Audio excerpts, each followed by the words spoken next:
میں جو پھنسیت تھی رسول پاک نے اسے ملاحظہ فرمایا اور اپنا دست مبارک ایسی ہی میری پیٹھ پر پھیرا.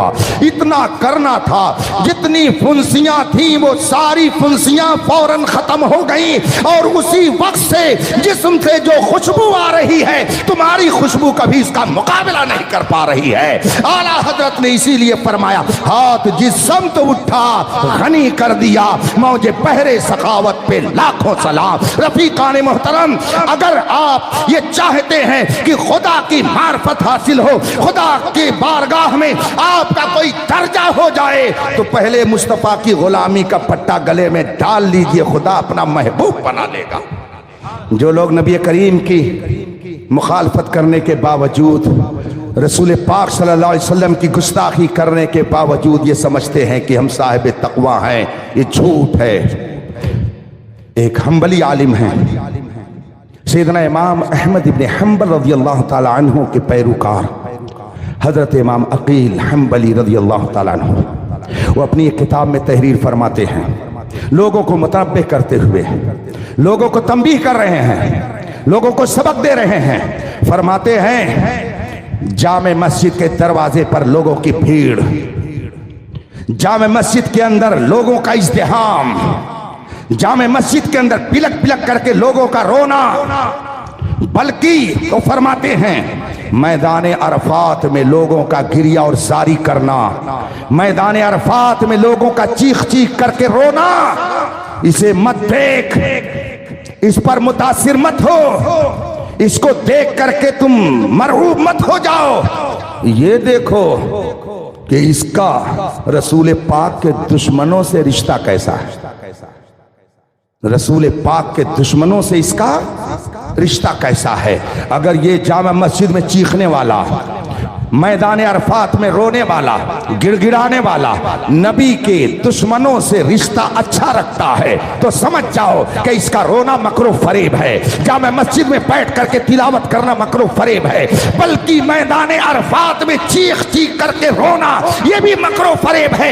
اس لیے کہ اگر واقعی یہ اپنے اندر خدا کا خوف رکھتا تو خدا کے دشمنوں سے کبھی یہ دوستی نہیں کرتا. اگر یہ اللہ اور رسول کے دشمنوں سے دوستی کرتا ہے تو چاہے میدان عرفات میں روئے, چاہے خانہ کعبہ میں روئے, چاہے مسجد نبوی میں روئے, چاہے اپنے گھر میں روئے, چاہے آپ کے گاؤں کی مسجد میں روئے. نہ جانا حضرت زاہد کے تسبیح و مصلی پر بڑے چلتے ہوئے حضرت ان کو ہم سمجھتے ہیں. چمکتا جو نظر آئے وہ سب سونا, اگر دنیا میں رہنا ہے تو کچھ پہچان پیدا کر.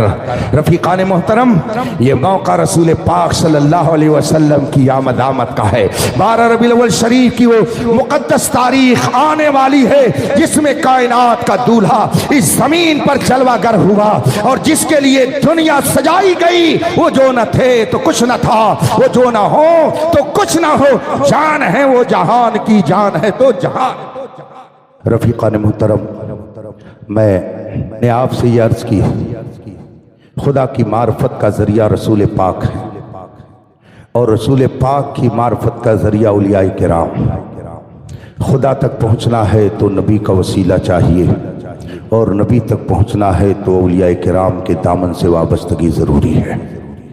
بزرگوں کا ارشاد میں نے سنایا, الولایت ذل النبوہ والنبوۃ ذل الالوہیہ. ولایت یہ پرتو نبوت ہے اور نبوت جلوہ الوہیت ہے. جب تک اولیاء کرام کی عقیدت و محبت آپ کے دل میں نہیں آئے گی, نبی کی محبت اور نبی کی تعظیم کا جذبہ آپ کے اندر پیدا نہیں ہو سکتا ہے. آج دنیا میں نہ جانے کتنے لوگ کلمہ پڑھنے والے پائے جاتے ہیں, طرح طرح کے نظریات رکھنے والے بھی پائے جاتے ہیں. الحمدللہ میں نے بچپن سے پڑھنے پڑھانے میں اپنی زندگی گزاری ہے اور اب تک ہزاروں کتابیں مطالعے میں آ چکی ہیں. میں آج بھی الحمدللہ 11-12 بجے تک مطالعہ کرنے کے بعد ہی بستر پہ جاتا ہوں جب دارالعلوم میں رہتا ہوں. اور بہت ساری کتابیں اختلافی موضوع پر رافضیت کے حوالے سے, غیر مقلدیت کے حوالے سے, وہابیت و دیوبندیت اور قادیانیت کے حوالے سے مطالعہ کی. بہت ساری کتابیں آزاد خیالوں کی بھی میں نے پڑھی، ہر ایک کے لیے اس کی اجازت نہیں ہے، حضرت سے مسئلہ پوچھ لیجئے گا۔ دارالعلوم علیمیہ جمدہ شاہی جو اس وقت الحمدللہ اہل سنت و جماعت اور مسلک اعلیٰ حضرت کا ایک عظیم قلعہ جانا جاتا ہے، تقریباً 45,000 کتابیں وہاں کی لائبریری میں موجود ہیں۔ جس موضوع پہ آپ ریسرچ اور تحقیق کرنا چاہیں کر سکتے ہیں۔ میں نے اپنی زندگی میں جو کتابیں پڑھی اور جو باطل فرقوں کے عقائد و نظریات کو میں نے پڑھا، کتابوں کی روشنی میں جو کچھ بھی میں نے سمجھا، علماء کے بیانات اور ان کے ارشادات، کتاب و سنت کی روشنی میں جو کچھ بھی میری سمجھ میں آیا، جتنا بھی میں نے قرآن کریم کا مطالعہ کیا، احادیث طیبہ پڑھی، بزرگوں کے اقوال پڑھے اور پڑھائے، میں نے آج نہیں بلکہ شعور کی دہلیز پر قدم رکھنے کے بعد ہی سے خدا کا شکر ہے کہ میرے دل میں یہ بات بیٹھی ہوئی ہے کہ آج اگر فتنوں کے ہجوم میں آپ اپنے ایمان کی حفاظت کر سکتے ہیں تو اس حفاظتی قلعے کا نام مسلک اعلیٰ حضرت ہے۔ میں نے وہابیت کو پڑھا ہے، نجدیت کو پڑھا ہے، قادیانیت کو پڑھا ہے۔ آپ کو معلوم ہے یہ ستمبر کا مہینہ چل رہا ہے، اس مہینے کی 7 تاریخ کو جب مملکت پاکستان میں قادیانیوں کو غیر مسلم اور کافر قرار دیا گیا تھا، اس وقت پارلیمنٹ میں جب بحث چل رہی تھی تو ایک قادیانی نے کھڑے ہو کر کے کہا تھا کہ اگر ختم نبوت کے انکار کی بنیاد پر ہم کافر ہیں تو بتائیے، مولوی قاسم نانوتوی نے اپنی کتاب تحذیر الناس میں یہی بات لکھی ہے۔ پارلیمنٹ میں قادیانیوں نے اپنے دفاع میں قاسم نانوتوی کی کتاب تحذیر الناس کو پیش کیا تھا، سارے ان کے حمایتی خاموش تھے، ان کی زبان پہ تالا لگ گیا تھا کہ قادیانیوں کا جواب کیسے دیا جائے، لیکن جس نے ڈٹ کر کے میدان میں آ کر مقابلہ کیا وہ کوئی اور نہیں، اعلیٰ حضرت کے خلیفہ مبلغ اسلام علامہ عبدالعلی میرٹھی کے شہزادے تھے، جنہوں نے پارلیمنٹ میں کھڑے ہو کر کے کہا تھا، سنو، ہم کسی شخصیت کو بعد میں مانتے ہیں، رسول پاک کی شریعت کو پہلے مانتے ہیں، چاہے کوئی بریلی کا عالم ہو، چاہے کوئی دیوبند کا عالم ہو، جو ختم نبوت کا منکر ہے وہ قرآن و حدیث کی روشنی میں مرتد اور بے دین ہے۔ اس کا جواب اگر کسی نے دیا تھا تو اعلیٰ حضرت کے خلیفہ کے شہزادے نے دیا تھا، اور اس وقت تحفظ ناموس رسالت کا فریضہ انجام دینے والا کوئی اور نہیں تھا، وہ تھا کہ جس کے دل و دماغ میں امام احمد رضا کی پاکیزہ تعلیم نے پیوست۔ اس لیے باطل کی آنکھوں میں آنکھیں ڈالنے والا، باطل کی آنکھوں میں آنکھیں ڈال کر کے مقابلہ کرنے والا اگر کوئی مرد میدان آپ کو نظر آئے گا تو وہی ہوگا جو امام احمد رضا کی تعلیمات پر مکمل طور سے عمل کر رہا ہوگا۔ تفصیل سے میں بتاتا لیکن وقت نہیں ہے، میں ایک ایک بات بتا کر کے اپنی گفتگو کو سمیٹ لوں گا۔ بتائیے، اگر کوئی شخص کلمہ پڑھے اور کلمہ پڑھنے کے باوجود اگر وہ کہے کہ خدا جھوٹ بول سکتا ہے، بتائیے کیا وہ مسلمان ہو سکتا ہے؟ اب اگر اس کے جھوٹ کے پردے کو چاک کرنا ہے اور آپ کو یہ ثابت کرنا ہے کہ خدا وند قدوس ہر عیب سے پاک ہے، جھوٹ بھی ایک عیب ہے، اس سے پاک ہے، اور باطل عقیدوں کی دلیلوں کو باطل کرنے کے لیے اگر آپ کو ضرورت پڑ جائے، معاف کیجئے گا، میں حضرت کی دعاؤں کے سہارے آپ تک یہ بات پہنچا رہا ہوں۔ اسماعیل تہلوی نے اپنی کتاب میں لکھا، رسالہ یک روزہ اس کی کتاب ہے، اس میں اس نے لکھا ہے کہ خدا قادر علی الکذب ہے، جھوٹ پر اسے قدرت ہے۔ اس نے اپنی کتاب میں لکھا ہے، محمود دربھنگی نے، مرتضی دربھنگی نے اپنی کتاب میں لکھا جہد المقل کے اندر کہ خدا جھوٹ بول سکتا ہے۔ دارالعلوم دیوبند کے ایک استاد یوسف تاولی نے اپنی کتاب میں لکھا کہ خدا جھوٹ بول سکتا ہے۔ ان سارے جھوٹوں کے پردے کو چاک کرنے کے لیے اگر کہا جائے اہل سنت آؤ میدان میں اور دلیلیں لے کر کے آؤ، خدا کی قسم ہم امام احمد رضا کے دامن میں پناہ لیے بغیر کہیں آپ کو پناہ نہیں مل سکتی ہے۔ اس نے سبحان السبوح ان عیب کذب مقبوح لکھ کر کے وہابیت کے اس نظریے پر جو کیل ٹھوکی ہے، اگر آپ چاہتے ہیں کہ ان باطل نظریات کا خلا قبا کریں تو امام احمد رضا کی اس کتاب کا مطالعہ کرنا پڑے۔ نعرہ تکبیر، نعرہ رسالت، قائد اہل سنت حضور سید حسین میاں صاحب قبلہ۔ اگر کوئی باطل کہے نبی کو علم غیب نہیں، معاذ اللہ رب العالمین، اور آپ کو حوالوں کی ضرورت پڑے تو آپ کو امام احمد رضا کی کتاب الدولۃ المکیہ کا مطالعہ کرنا پڑے گا، علم الغیب کا مطالعہ کرنا پڑے گا، خالص الاعتقاد کو پڑھنا پڑے گا۔ اور اگر آپ کہیں نہیں ہم ان کی کتاب نہیں پڑھیں گے، مناظرہ ہم کریں گے، تو علم غیب مصطفیٰ پر مناظرے کا ہنر سیکھنے کے لیے اعلیٰ حضرت کے شاگرد شیر پیش اہل سنت کی بارگاہ میں جا کر کے مناظر ادری کا مطالعہ کرنا پڑے گا۔ اگر آپ ان کتابوں کو نہیں پڑھیں گے تو صحیح ڈھنگ سے آپ مناظرہ نہیں کر سکتے ہیں۔ الحمدللہ امام احمد رضا کی کتابیں کھلی ہوئی پوری دنیا کے سامنے ہیں۔ وہ کتابیں بتا رہی ہیں کہ مذہب اہل سنت و جماعت کی سچی ترجمانی کا نام مسلک اعلیٰ۔ بے شک بے شک، سبحان۔ جو لوگ، اب میں کیا بتاؤں، میری عادت نہیں ہے کہ میں ان مسائل میں لوگوں کو کچھ دیر الجھائے رہوں، لیکن یہ بڑے افسوس کی بات ہے۔ تمہیں کالی گھٹاؤں کا نہیں پہچاننا آیا، نشیمن سے دھواں اٹھتا ہے تم کہتے ہو ساون ہے۔ جس امام احمد رضا نے ہمارے دین اور ایمان کی حفاظت فرمائی، جس نے 1000 کتابیں لکھ کر کے امت مسلمہ پر عظیم احسان فرمایا، جس وقت الٹرا ساؤنڈ مشین نکلی اعلیٰ حضرت کا دور تھا، اعلیٰ حضرت کا دور تھا، اسی دور میں یہ مشین کہیں آ چکی تھی۔ اعلیٰ حضرت کے پاس کسی نے سوال بھیجا اور سوال قرآن کریم پر اعتراض کی شکل میں تھا۔ سوال بھیجنے والے نے سوال بھیجا کہ قرآن کریم فرماتا ہے کہ ماں کے پیٹ میں کیا ہے اللہ کے علاوہ کسی کو نہیں معلوم، اللہ کے علاوہ کسی کو نہیں معلوم، قرآن میں ہے، لیکن حضرت ایک مشین نکلی ہوئی ہے جس کے ذریعہ یہ پتہ چل جاتا ہے کہ ماں کے پیٹ میں نر ہے کہ مادہ ہے، میل ہے کہ فیمیل ہے، لڑکا ہے کہ لڑکی ہے۔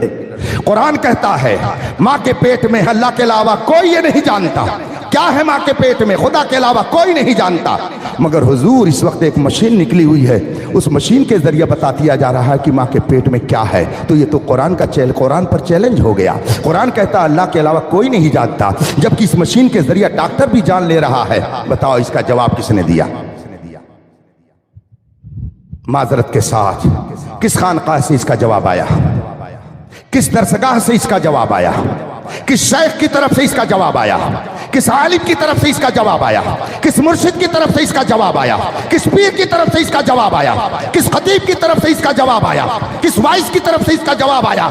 جو لوگ امام احمد رضا پر پھونکنے کا کام کرتے ہیں انہیں سنجیدگی سے سوچنا چاہیے۔ اٹھائیے کتابیں، لائیے اس موضوع پر کوئی کتاب، اگر کسی خانقاہ نے اس کا جواب لکھا ہو، کسی درسگاہ نے اس کا جواب دیا ہو، کسی شیخ نے اس کا جواب دیا ہو، اس کا جواب الشمسام کی شکل میں اگر کسی نے دیا ہے تو بریلی کے امام احمد رضا نے دیا۔ ملک سخن کی شاہی تم کو رضا مسلم، جس سمت آ گئے ہو سکے بٹھا دیے ہیں۔ آپ نے کتاب الشمسام کے نام سے لکھی، سنیا کہ نہیں نام آپ نے اس کتاب کا؟ سنا ہے نام آپ نے؟ چند علماء ہو سکتا پڑھتے پڑھاتے ہوں تو نام اس کا سن لیں۔ جو لوگ دکانوں پہ بیٹھ کر کے پھونکتے ہیں شاید انہیں کتاب کا نام بھی پڑھنے کا شعور نہ ہو، وہ صحیح ڈھنگ سے کتاب کا نام بھی نہ پڑھ سکے۔ یہ اعتراض اس وقت ہوا جب یہ مشین رائج ہوئی، ایجاد ہوئی، اعلیٰ حضرت نے علم کا دریا بہا دیا اور ایسا شاندار جواب دیا کہ آج تک پھر کوئی اس پر اعتراض نہیں کر سکا۔ جس مشکل گتھی کو امام احمد رضا نے سلجھایا ہو اور آپ اس سے فائدہ اٹھا رہے ہوں، چمک چمک کر کے دلیلیں دے رہے ہوں، بڑھ بڑھ کر کے اپنی حقانیت کو ثابت کر رہے ہوں، مجھے کہنا پڑتا ہے تیرا کھائیں تیرا کھائیں، تیرے غلاموں سے الجھیں، بڑے بے حیا کھانے غرانے والے، کھا کر کے غرایا نہیں جاتا ہے، کھا کے گنگنایا جاتا ہے۔ جو لوگ کھا کے غراتے ہیں ان کا معاملہ الگ ہو جاتا ہے، ہم لوگ کھاتے ہیں تو غراتے نہیں ہیں بلکہ گنگناتے ہیں۔ آج پورے ہندوستان و پاک میں علم کی جو بساط بچھی ہوئی ہے، جہاں جہاں درسگاہیں ہیں، جہاں جہاں علماء پائے جاتے ہیں، واسطہ در واسطہ، واسطہ در واسطہ آپ کو امام احمد رضا کا علمی فیضان ہر جگہ نظر آئے گا۔ ہندوستان کے بارے میں میرے مرشد اجازت حضور فقیہ ملت مفتی جلال الدین امجدی رحمت اللہ تعالی علیہ فرمایا کرتے تھے کہ مولانا استاذ کی خدمت کرنے کا صلہ دیکھیے۔ میں نے کہا کیا ہوا حضرت؟ فرماتے کہ جب اجمیر معلیٰ میں حضور صدر الشریعہ علی رحمت و رضوان پڑھاتے تھے تو اس جگہ پر حضرت علامہ مولانا سردار احمد صاحب رحمت اللہ تعالی علیہ بھی پڑھتے تھے، اور ان کے ہم سبق حضور حافظ ملت نور اللہ مرقدہ بھی پڑھتے تھے۔ جب حضور صدر الشریعہ پڑھا کر کے درسگاہ سے باہر نکلتے تو آپ کے جوتے کو سیدھا کرنے کے لیے یہ دونوں حضرات دوڑتے، اور کبھی کبھی دونوں میں چھینا جھپٹی ہو جاتی کہ کون جوتا پہلے صحیح کرے۔ حضور صدر الشریعہ رحمت اللہ تعالی علیہ نے جب کئی بار ایسا دیکھا تو آپ نے ڈیوٹی لگا دی کہ ایک تم سیدھی کرو، ایک تم سیدھی کرو۔ اب آگے فقیہ ملت فرماتے کہ مولانا دیکھیے دونوں نے صدر الشریعہ کی جوتی سیدھی کی تو اس کی برکت کیا ملی کہ ایک ہندوستان میں حافظ ملت بن کر کے چمک رہے ہیں اور ایک فلاں جگہ پر محدث اعظم بن کر کے چمک رہے ہیں۔ آج ہندوستان میں جتنی درسگاہیں ہیں واسطہ در واسطہ ہر جگہ آپ کو حضور حافظ ملت کا علمی فیضان نظر آئے گا۔ حضور حافظ ملت صدر الشریعہ کے شاگرد، صدر الشریعہ اعلیٰ حضرت کے شاگرد، اسی لیے کہنے والے نے کہا ہے وادی رضا کی کوئی ہے ہمالیہ رضا کا ہے، جس سمت دیکھیے وہ علاقہ رضا کا ہے۔ اوروں نے تو لکھا ہے بہت علم دین پر جو کچھ ہے اس صدی میں وہ تنہا رضا کا ہے۔ علم کی جو آپ کہما کہمی دیکھ رہے ہیں یہ اعلیٰ حضرت کی محنتوں کا نتیجہ ہے۔ اس لیے اس امام احمد رضا کی پاکیزہ تعلیمات پر عمل کیجئے اور اسی کو صحیح سمجھیے جس نے اپنی پوری زندگی اعلاء کلمہ حق کے لیے گزار دی، اور چلتے چلتے اس نے دنیا کو پیغام دیا، سونا جنگل رات اندھیری چھائی بدلی کالی ہے، سونے والوں چوروں کی ہاں ایک بھی عقیدہ جو امام احمد رضا قدس سرہ نے اپنی کتاب میں تحریر فرمایا ہے، ایک بھی عقیدہ مذہب اہل سنت کے اگر خلاف ہو تو اسی شہر میں آپ جو سزا دینا چاہیں اس فقیر کو دے سکتے ہیں۔ ایک بھی عقیدہ امام احمد رضا نے جو ہم تک پہنچایا ہے کتاب و سنت کی روشنی میں، کوئی ثابت نہیں کر سکتا ہے کہ یہ عقیدہ قرآن و حدیث کے خلاف ہے۔ اس لیے میں کہتا ہوں کہ امام احمد رضا کی تعلیمات مذہب حق اہل سنت و جماعت کی صحیح ترجمان ہے، اور یہی دین حق ہے، یہی دین حق ہے۔ میں نہیں، بہت پہلے کسی نے کہا تھا مگر شومی قسمت کی وہ خود ہی ادھر ہو گیا۔ اس نے کہا تھا مسلک اعلیٰ حضرتی ہے دین حق، اس کی حد سے جو باہر نکل جائے گا کل بروز قیامت خدا کی قسم دیکھنا وہ جہنم میں جل جائے گا۔ کسی کہنے والے نے یہ کہا تھا، مگر اللہ کی شان خود ہی ادھر سے ادھر ہو گیا، انجام دنیا نے دیکھ لیا۔ اللہ کے محبوبوں سے ٹکرایا نہیں جاتا ہے، اللہ کے محبوبوں کی بارگاہ میں سلنڈر ہو کر کے جایا جاتا ہے۔ اگر ٹیلا پر نظر ڈالیں، بارش جھماجھم ہو رہی ہو، ٹیلا جو اپنے آپ کو سینہ تان کر کے لوگوں کے سامنے کھڑا کیے رہتا ہے، بارش گئی وہ بے فیض ہو گیا، کچھ اس کو نہیں ملا۔ مگر تالاب پانی کو جمع کر لیتا ہے، خود بھی ہرا بھرا رہتا ہے اور دوسرے کو بھی سرسبز و شاداب کرتا ہے۔ بزرگوں کی بارگاہ میں اکڑ کر کے نہیں جانا چاہیے۔ اعلیٰ حضرت اللہ و رسول کی رضا کا نام ہے، اللہ و رسول کی محبوبیت کا نام ہے۔ ایک دو دلیل نہیں، سینکڑوں دلیلیں اس پر دی جا سکتی ہے۔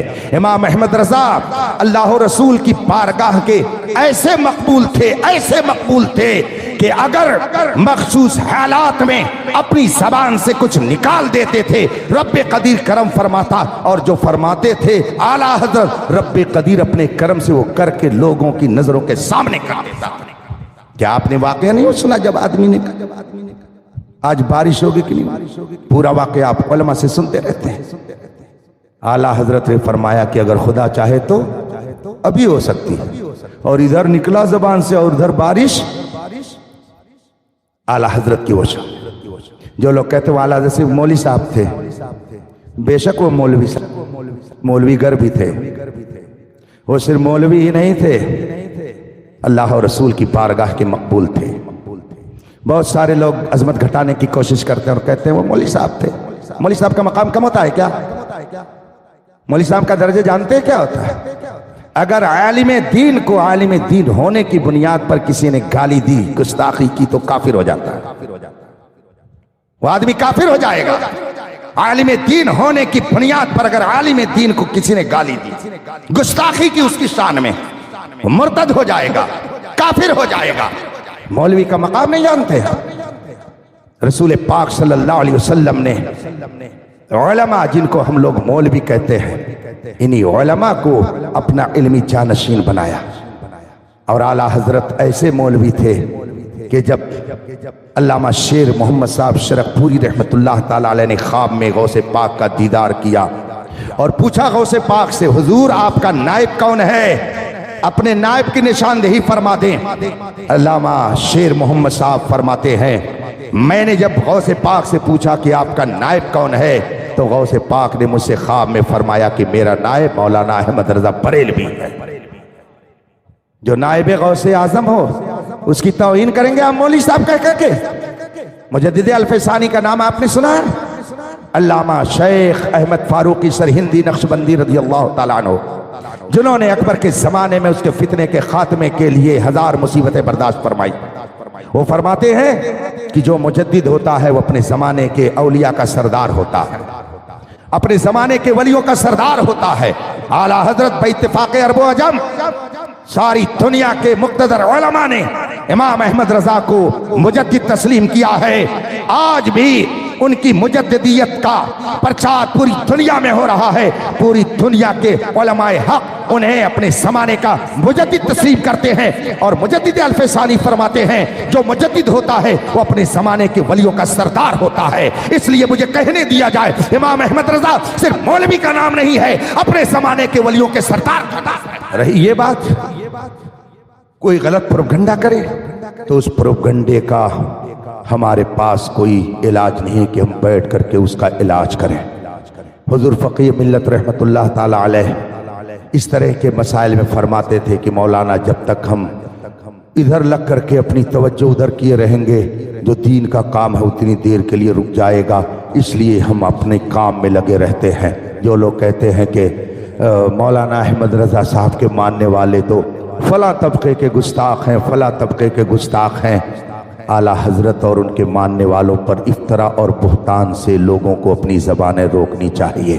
قریب ہے یارو روز محشر، چھپے گا کشتوں کا خون کیوں کر، جو چپ رہے گی زبان خنجر لہو پکارے گا آستی کا۔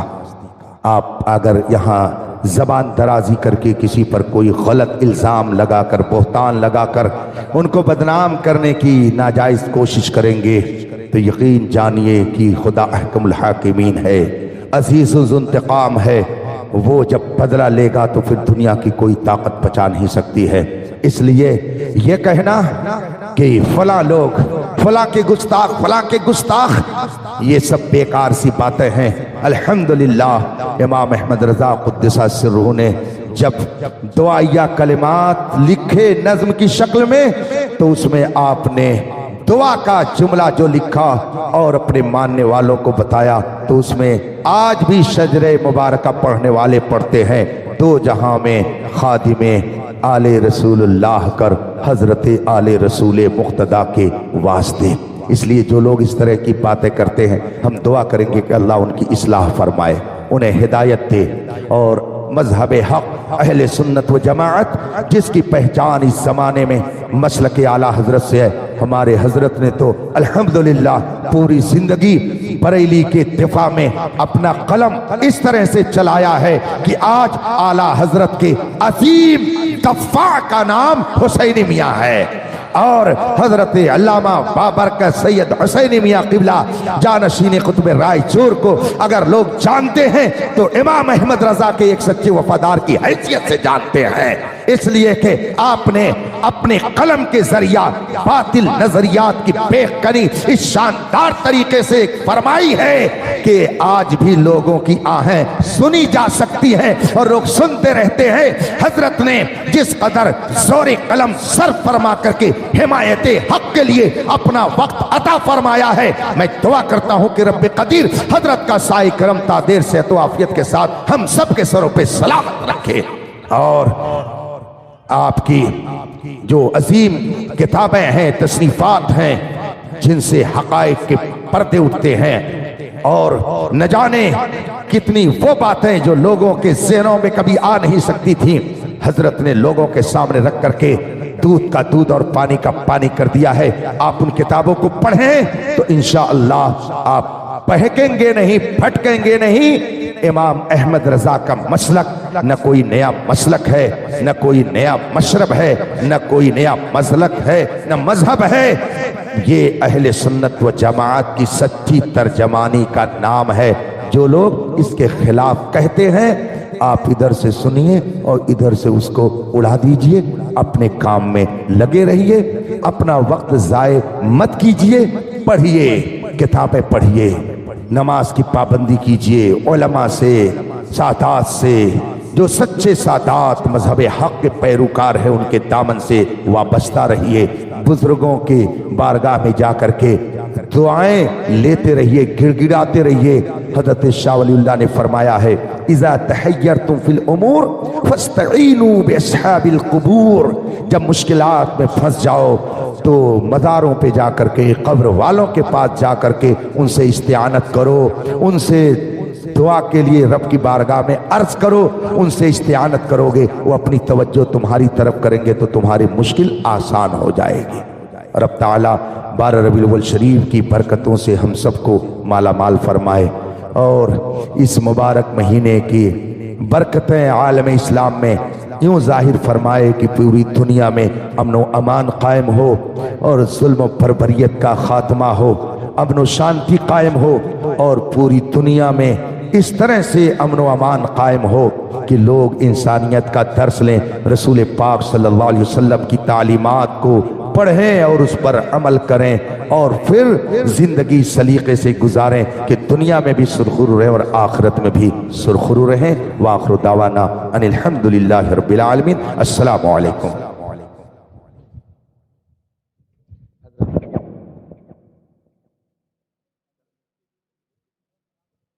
مصطفیٰ جان